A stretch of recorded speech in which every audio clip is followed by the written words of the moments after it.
Hi, nandito ako para ipaalam sa inyo ang tungkol sa tuberculosis o TB. Ito ay isang nakakahawang sakit na sanhi ng isang uri ng bakterya at kadalasang nakakaapekto sa baga, ngunit maaari ring makaapekto sa iba pang parte ng katawan. Ang TB ay maaaring magdulot ng malubhang problema sa kalusugan, lalo na kung hindi ito maagapan. Ngunit ang sakit na ito ay nalulunasan at ang pagsusuri at paggamot ay libre at kumpidensyal sa UK, anuman ang iyong katayuan. Mahalagang bantayan ang mga palatandaan at sintomas ng TB.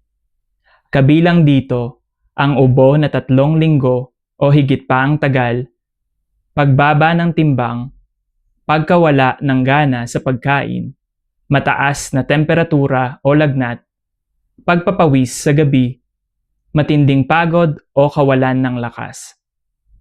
Tandaan na ang mga sintomas ay maaaring mag-iba depende sa kung nasaan ang impeksyon sa katawan. Maaaring magkaroon ng TB ang sinuman, ngunit mas malaki ang tsansa na magkaroon ng TB kung ikaw ay ipinanganak o mula sa mga bansang may mataas na rate ng TB. Kabilang dito ang maraming bansa sa Africa, Asia at Eastern Europe.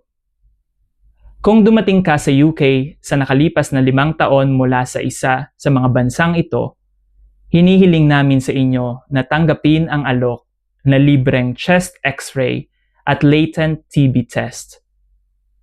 Mahalaga ito upang maproteksyonan ang iyong kalusugan at kalusugan ng iyong mga kaibigan at pamilya. Mayroong 2 uri ng TB, active at latent.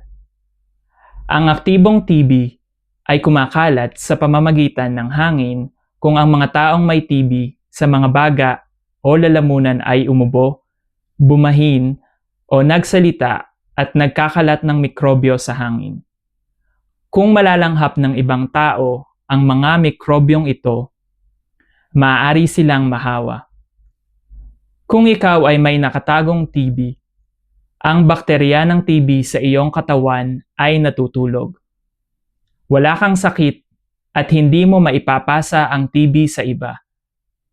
Gayunpaman, ang bakterya ay maaaring magising, kalaunan, at magdulot sa iyo ng sakit na may aktibong TB.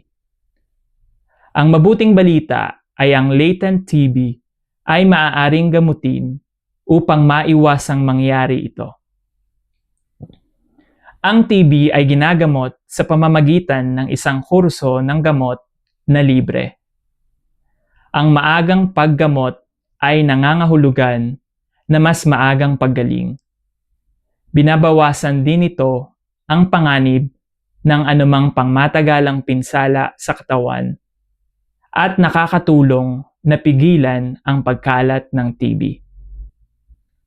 Maaaring nakarinig ka ng ilang maling impormasyon tungkol sa TB at upang maliwanagan at para sa karagdagang impormasyon, mangyaring bisitahin ang website ng The Truth About TB online sa www.thetruthabouttb.org.